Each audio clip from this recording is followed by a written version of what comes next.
ایک صحابی کا نا بڑا عالی شان محل حضور نے دیکھا تھا. حضور نے ہماری توجہ دلائی. ایک صحابی کا بہت بڑا محل تھا، ڈبل ٹرپل سٹوری. حضور وہاں سے گزرے. ایک بات بڑی تسلی سے مجھے بتائیں، ادھر دیکھیں میری طرف، بیٹا عالی شان مکان بنائے تو ابا راضی نہیں ہوتا؟ استاد پیر صاحب راضی ہوتے ہیں نا کہ ماشاءاللہ ہمارے بچے کا مکان ہے. پر حضور نے وہ اتنا بلند و بالا مکان دیکھا تو حضور کے چہرے پہ ناراضگی آئی. یہ مشکات کی حدیث ہے. جب وہ صحابی گھر آئے تو لوگوں نے بتلایا حضور آئے تھے پر تیرا مکان پسند نہیں آیا. رنگے چمن پسند نہ پھولوں کی بو پسند، ہم کو ہے وہ پسند جسے آئے تو پسند. انہوں نے پوچھا بھی نہیں جا کے کہ حضور اس کا کیا کروں، چھت پہ چڑھے اور اوپر والی منزل گرا دی. پھر نبی کریم کی بارگاہ میں آئے، عرض کی حضور جو آپ کو پسند نہیں تھا میں نے گرا دیا ہے. حضور فرمانے لگے اتنی عمارتیں نہ بناؤ جو تمہارے لیے قیامت میں وبال بن جائیں. حضرت عبد الرحمن ابن عوف اتنا شاندار آدمی ہے کہ ان کے پیچھے میرے نبی پاک نے نماز ادا کی ہے، اور صحابہ کرام میں سب سے امیر بندہ، اور دیانتداری اتنی کہ حضور نے جنت کی بشارت دی، عشرہ مبشرہ میں شامل ہے، اور مالدار تھے. حضور کے وصال ظاہری کے بعد نا حضرت عائشہ صدیقہ کے دروازے پہ بیٹھ کے رویا کرتے تھے. تو اماں نہیں کہتی عبد الرحمن کیوں روتے ہو؟ تو عرض کرتے اپنی بولی میں، کہتے اماں جی امیر حمزہ مجھ سے افضل تھے، اور جب دنیا سے گئے تھے تو کفن کا کپڑا بھی کوئی نہیں تھا. مصعب ابن عمیر مجھ سے افضل تھے، جب دنیا سے گئے تھے تو ان کے وجود پر کفن بھی پورا نہیں تھا. میں ان سب سے چھوٹا ہوں پر اتنا مال ہے، سوچتا ہوں حساب کیسے دوں گا. اماں جی میرے لیے دعا کر دو، میں کہیں قیامت میں الجھ نہ جاؤں. وہ سمجھ گئے تھے کہ دنیا عارضی ہے. آپ یقین کریں فکر ہی ختم ہو گئی ہے لوگوں کی.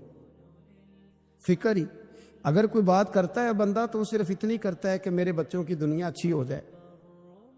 خدا را میرے رسول پاک نے جو ہمیں پاک فرمایا تو بہت بڑا سبق یہ دیا کہ دنیا عارضی ہے. دنیا عارضی. وقت دے معاملات کو، ٹائم دے. آپ دیکھیں اللہ تبارک و تعالی بڑا کریم ہے.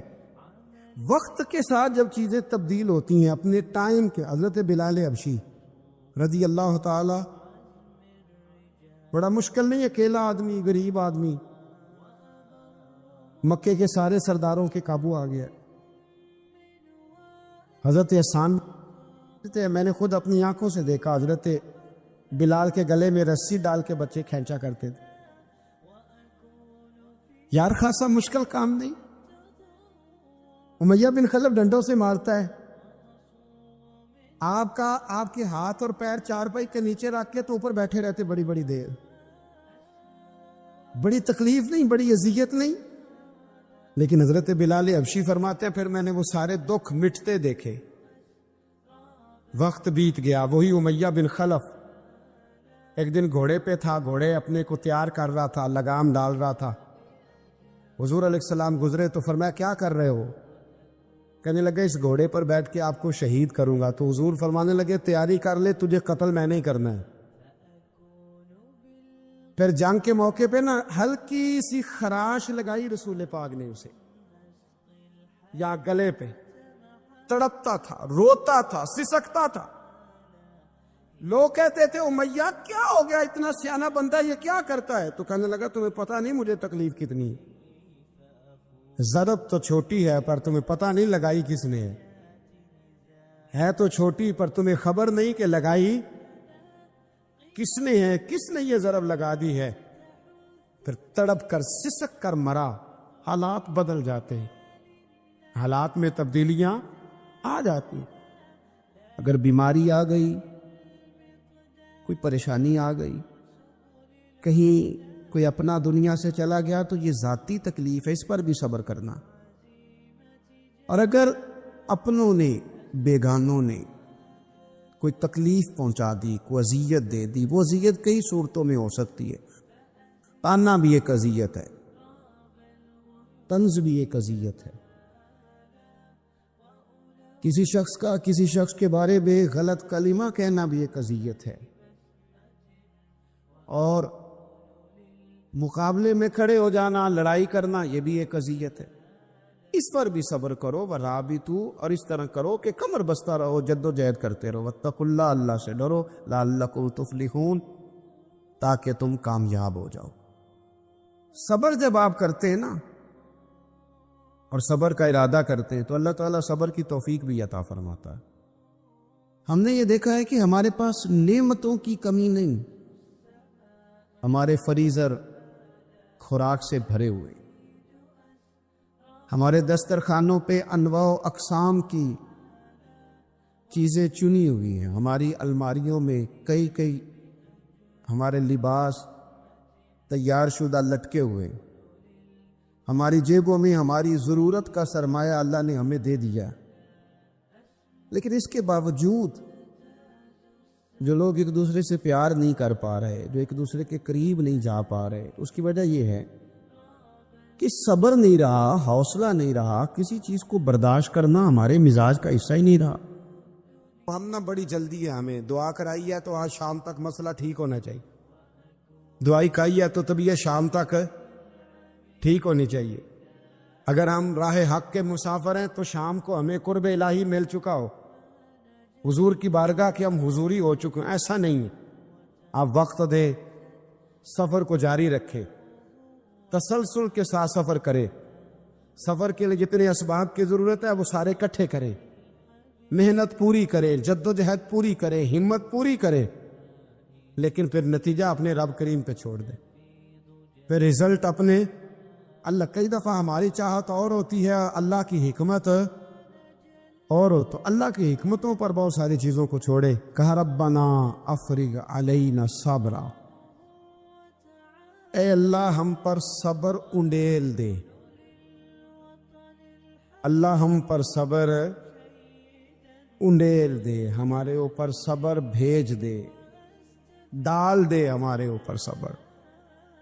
وثبت اقدامنا، اور ہمارے پیر جما دے. فانصرنا علی القوم الکافرین، اور کافروں کے مقابلے میں ہماری مدد فرما. کافروں کی قوم پر ہماری مدد فرما. اے اللہ ہم پر صبر انڈیل دے اور ہمارے پیروں کو استقامت عطا کر دے. کمزور باتیں کرنی چھوڑ دیں، مایوسی کے جملے اپنی زندگی سے نکال دیں. ہم مسلمان ہیں. آپ بیمار ہو گئے ہیں تو یہ بھی خدا کا فضل ہے، گناہ معاف ہوں گے. اگر اللہ تعالیٰ نے فقیر بنا دیا، غریبی آ گئی ہے تو یہ بھی فضل ہے، امیروں سے پہلے جنت میں جائیں گے. اگر اللہ تبارک و تعالیٰ نے کسی جگہ آپ کو مکان نہیں دیا اور دوسرے کو دے دیا ہے تو آپ وہ لوگ ہیں جو عظیم سنت ادا کر رہے ہیں سیدنا بلال حبشی کی. اگر کسی جگہ کوئی کمزوری آ گئی ہے، کوئی پیچھے رہ گئے ہیں تو یہ خدا کا فضل ہے. اللہ تعالیٰ نے چاہا ہمارے لیے جو فیصلہ تو ہم اس پہ راضی ہیں. لیکن اپنی زندگی اور شکوے اتنے بڑھا لیے، ہم نے اتنے بڑھا لیے کہ لوگوں سے شکوے کرتے کرتے رب رسول سے بھی شروع کر دیے.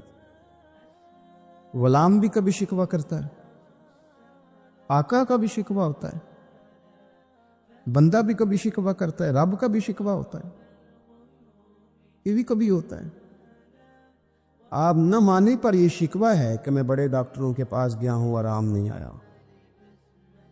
نہ مانے پر یہ شکوہ ہے میں نے کبھی کسی کو ستایا تو نہیں پر میرے حالات بھی ٹھیک ہوتے. آپ نہ مانے پر یہ شکوہ ہے کہ فلانے کے پاس دولت زیادہ ہے، اس نے پتہ نہیں وہ آگے نکل گیا اور میں پیچھے رہ گیا. نہ مانے پر یہ شکوہ ہے. کس سے کر رہے ہو؟ رب رسول سے. وہ آس بولے تھے دی مہربانی اساں تے لاڈ ہی لڑاونے نے. کس سے شکوہ کر رہے ہو؟ خدا کے بندو، غلام غلامی کرتے ہیں تو شکوے کرتے ہیں کوئی. میں نے سنا ہے، مجھے پکا نہیں پتا، میں نے سنا ہے کہ ہوا تیز ہو تو جہاز کی سپیڈ لوگ بڑھا دیتے ہیں. مخالف سمت اگر ہوا تیز ہو تو جہاز کی سپیڈ یعنی وہ اگر تیز چل رہی ہے تو ادھر سے بھی تیز چلے گی تو اس کا سینہ ذرا جلدی چیرا جائے گا اور آگے بڑھے گی۔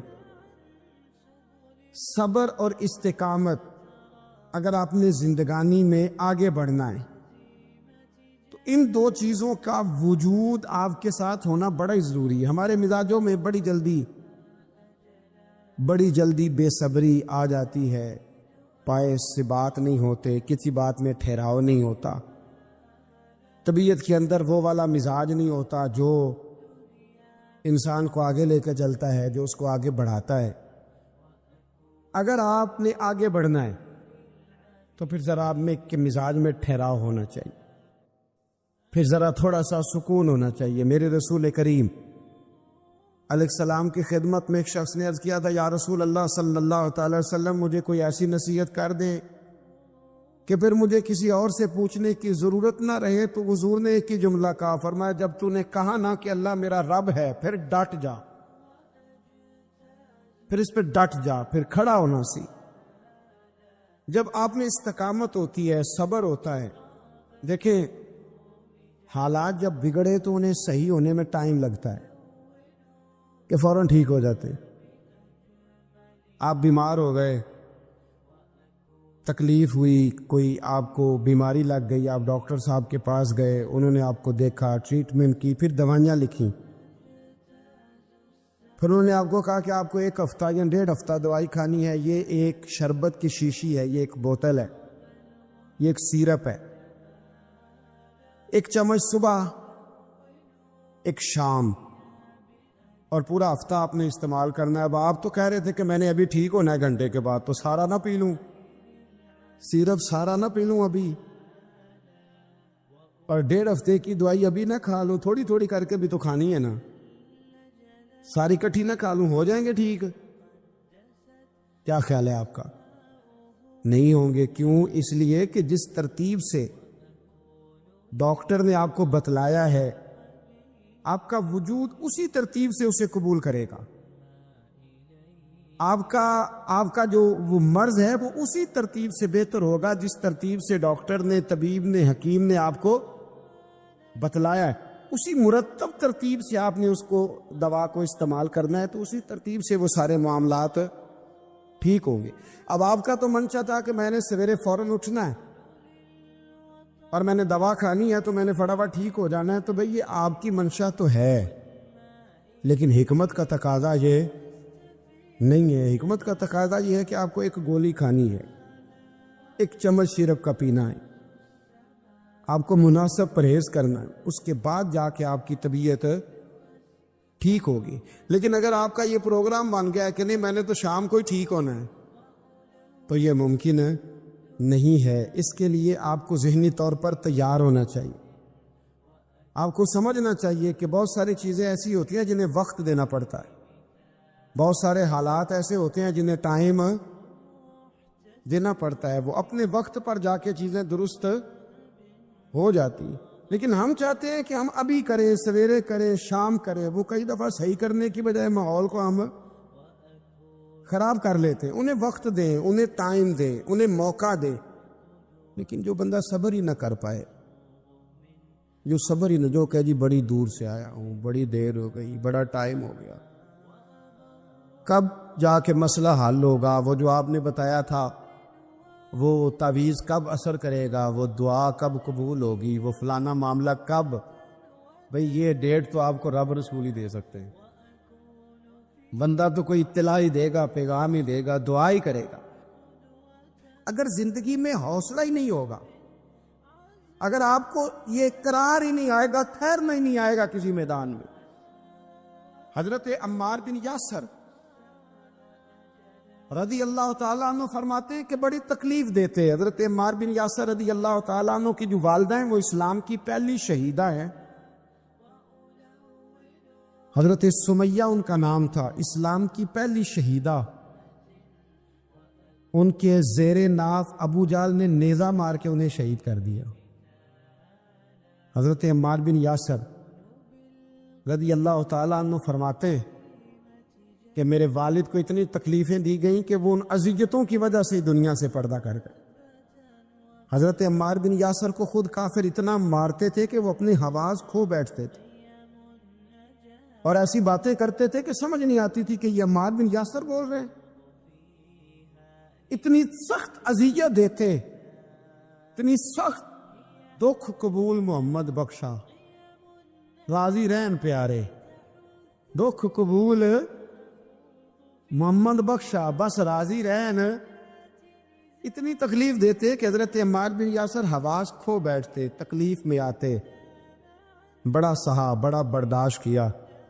ایک دن میرے رسول پاک تشریف لائے اور حضور نے کہا او آل یاسر میں تمہیں مبارک دینے آیا ہوں. رب کریم نے تمہارے لیے جنت میں مکان بنا دیے ہیں. حضور نے تمہارے لیے، اللہ نے تمہارے لیے جنت میں مکانات، تمہیں مبارک ہو. تمہاری اذیتیں، تمہاری تکلیفیں، تمہارے درد، تمہاری راتیں کام آ گئیں. مالک نے تمہارے لیے مکانات بنا دیے ہیں، حالات ٹھیک کر دیے ہیں، طبیعتوں میں بہتری آ گئی ہے. میرے محبوب کریم رؤوف الرحیم سید عالم نور مجسم شفیع معظم آقا دو عالم صلی اللہ تعالی علیہ وسلم نے انہیں خوشخبری سنا دی. حضرت عمار کہتے ہیں پھر حالات بدلے. پھر میں نے جو مجھے اذیتیں دینے والے تھے میں نے انہیں گڑھوں میں گرتے دیکھا.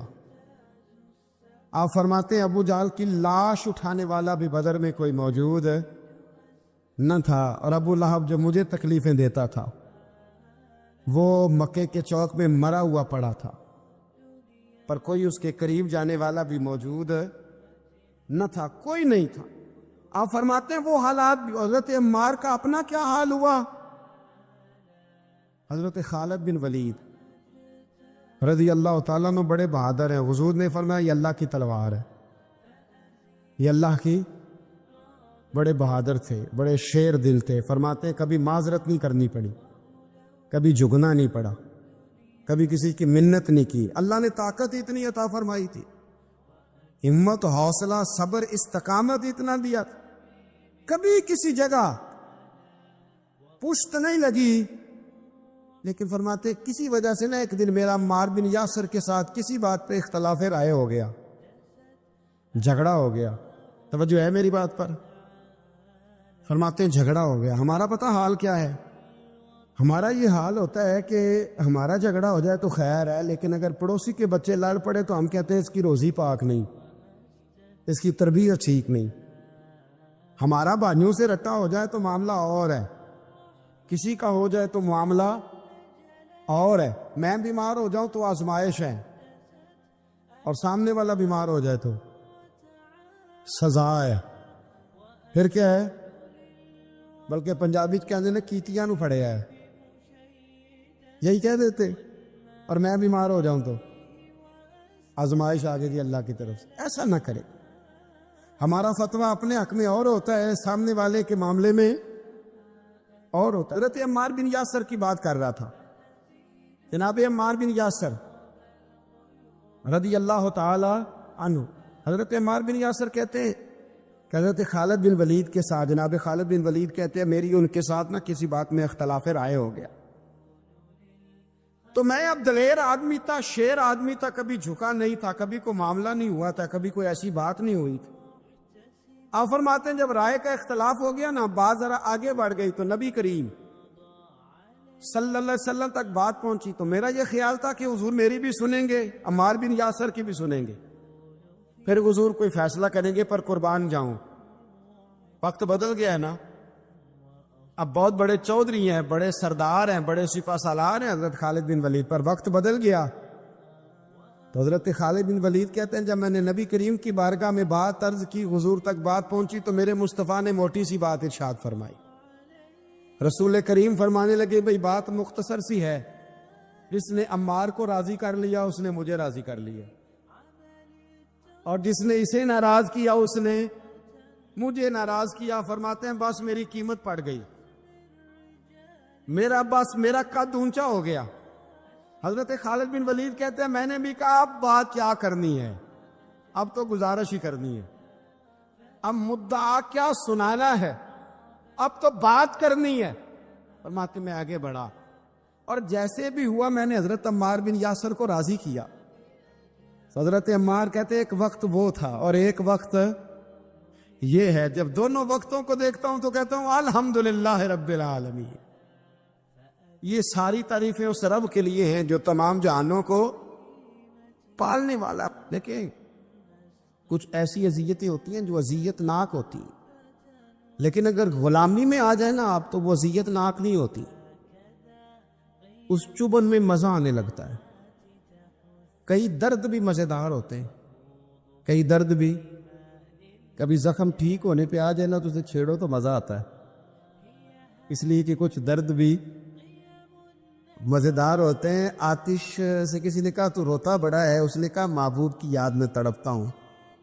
ابھی تو ایک دل ہے، میرے تو خواہش تھی کبھی دو ہوتے نا تو صحیح کر کے تڑپتا. رب نے دل ایک بنایا، کہتا وہ مزہ دیا ہے تڑپنے کہ میری آرزو ہے یا رب میرے دونوں پہلوؤں میں دل بے قرار ہوتا. حضرت مولا رومی نے مثال دی ہے. جناب رومی فرماتے ہیں کہ بغیر محنت کے لوگوں کو اللہ نے نعمتیں دی ہیں تو انہوں نے شکر ہی نہیں ادا کیا. اندھے سے پوچھ آنکھ کی قدر کیا ہے، پوچھ اندھے سے، پوچھ معذور سے کہ ٹانگوں پہ چلنا کتنی بڑی نعمت ہے. کبھی پوچھ اس سے جس کا مکان تو ایک کنال میں ہے پر رونے والا بچہ کوئی بھی نہیں. پوچھ اس سے جس کی جیبیں دولتوں سے بھری ہوئی ہے پر کوئی نہیں کہتا کہ ابا 10 روپے دینا.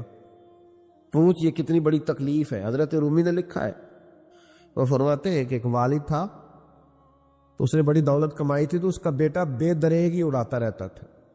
کبھی ادھر پیسے بھگا دیے، کمائے نہیں تھے نا، محنت نہیں نہ کی تھی، کمائے نہیں تھے. والد بڑا سمجھاتا تھا پر سمجھ نہیں آتی تھی. لیکن اس کے ابا کے ذہن میں ایک بات آئی، وہ کہنے لگا بیٹے یار میں کنگال ہو گیا ہوں، اچانک حالات خراب ہو گئے، ایک آنا مجھے چاہیے، دوائی خریدنی ہے، کہیں سے لے کے آؤ. اس نے کہا ابا مسئلہ ہی کوئی نہیں، یار ہی بڑے ہیں، بہت سارے لوگوں کے ساتھ رات میں جاتا ہوں روٹی کھانے ہوٹل میں، کئی ہیں جو میرا انتظار کر رہے ہوتے ہیں، فیس بک والے اور جناب وہ سیلفی والے بڑے سارے ہیں جو کہتے ہیں تیرے بغیر گزارا ہی نہیں. بڑے ہیں جو روز سویرے اٹھ کے پہلے مجھے السلام علیکم کا میسج کرتے ہیں، پھر اس کے بعد کسی اور سے. بڑے ہیں، کوئی مسئلہ ہی نہیں. ایک کے پاس گیا، ایک آنا چاہیے، اس نے دے دیا، لا کے ابا کو دیا. تو ابا گھر کے اندر جو امیر لوگ ہوتے تھے گھر میں کنواں کھدوا لیتے تھے. ابا کنویں کے کنارے بیٹھا تھا، جب بیٹے نے آنا لا کے رکھا تو اس نے پانی میں پھینک دیا. اگلی صبح پھر کہا بیٹے ایک آنے کی ضرورت ہے، دوا خریدنی ہے. اس نے کہا مل جائے گا. وہ 2 4 5 دوست ابھی ہیں بڑے مالدار، ان سے جا کے کہا، ایک سے آنا لایا، ابے نے پھر پھینک دیا، تیسرے دن بھی پھینک دیا، چوتھے دن بھی. یار اب ختم ہو گئے. کچھ آہستہ آہستہ دوستوں کو پتہ چل گیا کہ کنگال ہو گیا ہے، خبر پھیل جاتی ہے نا، اب بھوکا ہو گیا. اب آہستہ آہستہ موبائل بند ہونے لگے، آہستہ آہستہ جو ہے وہ نمبر بلاک ہونے لگا، حالات بگڑ گئے. اب جب اسے پتا تھا کہ یار تو اب دروازہ کھٹکھٹاتا ہوں تو کہتے ہیں کہ اسے کہہ دو میں گھر نہیں، ابا نے تو آنا مانگنا ہے اور میں بے دریغ دولت ابا کی اڑاتا رہا ہوں. اب یہ بھی نہیں کہہ سکتا کہ مجھے دیتا کوئی نہیں. شہر سے باہر نکل گیا.